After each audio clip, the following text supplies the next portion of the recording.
नमस्कार दोस्तों, आप सभी का एक बार फिर से स्वागत है हमारे चैनल दुर्गा भक्ति मार्ग में।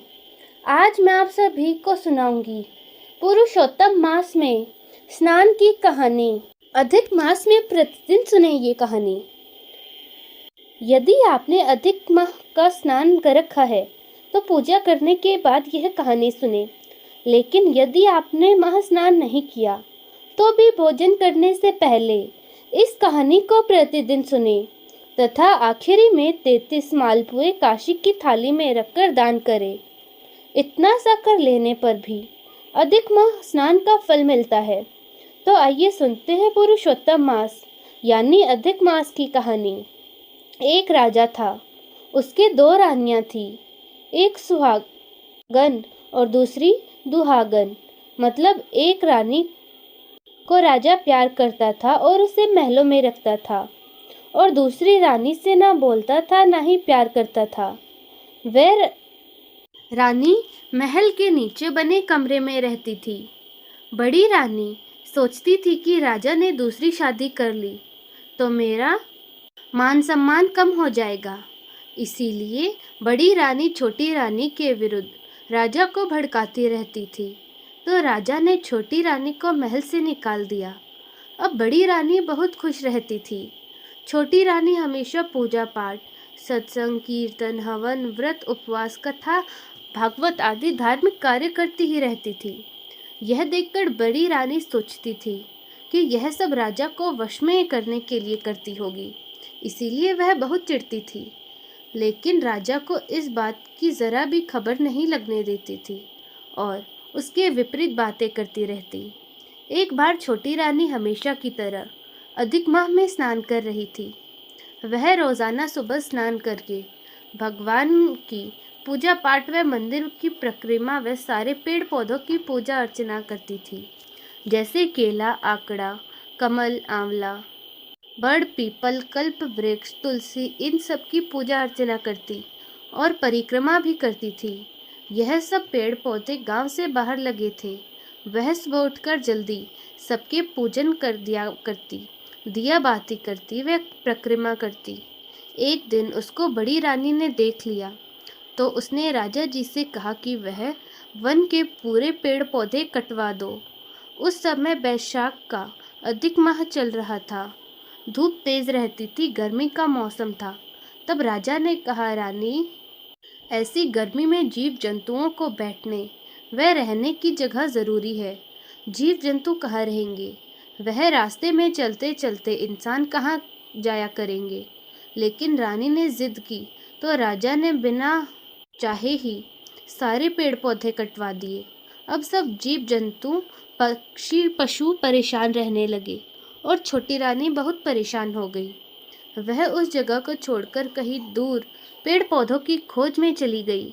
वह सोच रही थी कि कहीं दूर जंगल में कोई आकड़े का पेड़ भी दिख जाए तो आकड़ा सींचकर उसकी पूजा अर्चना करके ही परिक्रमा कर लूंगी। यह सोचती सोचती अपने घर से बहुत दूर निकल गई और भगवान विष्णु का ध्यान करती रही।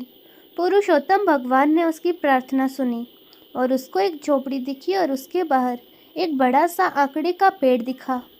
वह पास से गंगा की धारा बह रही थी। यह देखकर वह बहुत खुश हुई और सोचने लगी कि चलो, महल के नीचे भी अकेली रहती थी, यहाँ रह लेती हूँ। यहाँ पर सुबह नहा धोकर पूजा पाठ करके खाना खा लूँगी। उसने गंगा की धारा में सुबह स्नान किया और 33 मालपुए बनाकर आकड़े के चढ़ाए। वह पूजा अर्चना करी, परिक्रमा करी। वह खुश हुई कि पुरुषोत्तम भगवान ने अच्छा पेड़ दिखा दिया। वह वहीं रहने लगी। कुछ दिनों बाद राजा शिकार खेलने गया और एक नौकर को साथ ले गया। अब राजा शिकार खेलते खेलते बहुत दूर निकल गया। धूप तेज थी। राजा वापस आया तो उनको कहीं भी छाया व पानी नहीं मिला। उनका जी घबराने लगा। वे बहुत बेचैन हो गए, परेशान हो गए और सोचने लगे कि मैं इतना परेशान बस इतनी ही देर में हो गया हूँ, तो बाकी जीव जंतु व पशु पक्षियों का क्या हाल रहा होगा। वह बहुत दुखी हो गए और नौकर से कहा कि कहीं दूर तक देखो कि 2 बूंद पानी तो मिल जाए। वह छोटी सी छाया मिल जाए तो जान बच जाएगी, नहीं तो आज ही जान निकल जाएगी।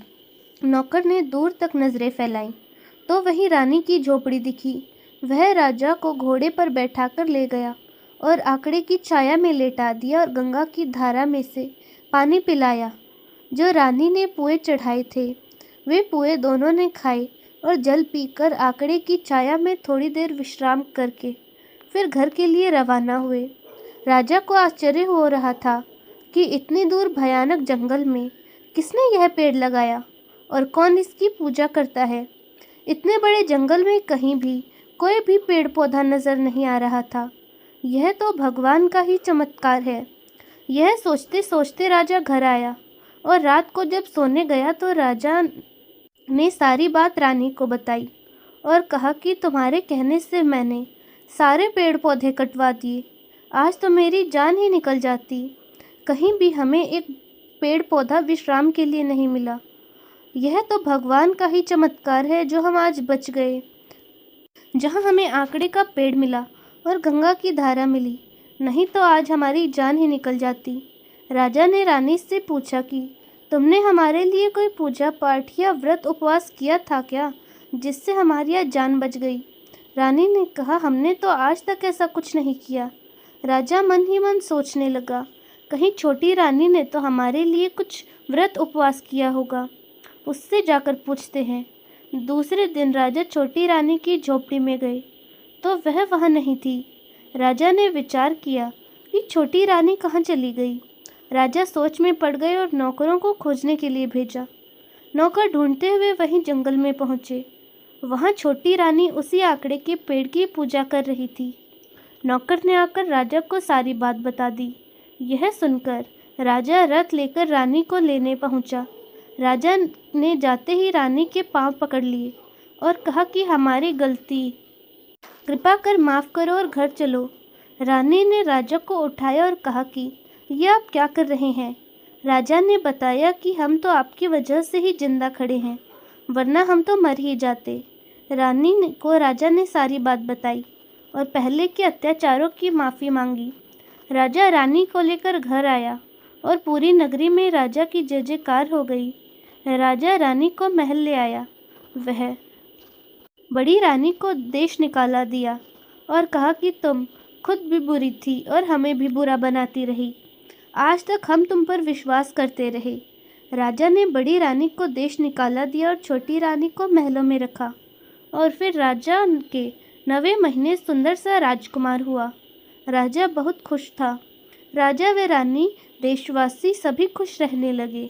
राजा ने सब जगह पेड़ पौधे वापस लगवाए, जगह जगह धर्मशाला, कुआं, बावड़ी बनवाई, हर जगह पानी की व्यवस्था की। फिर आने वाले अधिक माह में दोनों ने जोड़ी से 1 महीने व्रत उपवास किया।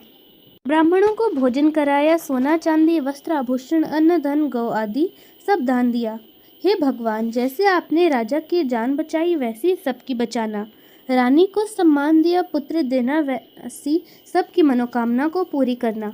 और कहानी कहने वाले, सुनने वाले और हुकारा भरने वाले सबकी मनोकामनाओं को पूरा करना। तो दोस्तों, कैसी लगी आपको हमारी आज की यह कथा? कमेंट्स में ज़रूर बताएं। धन्यवाद।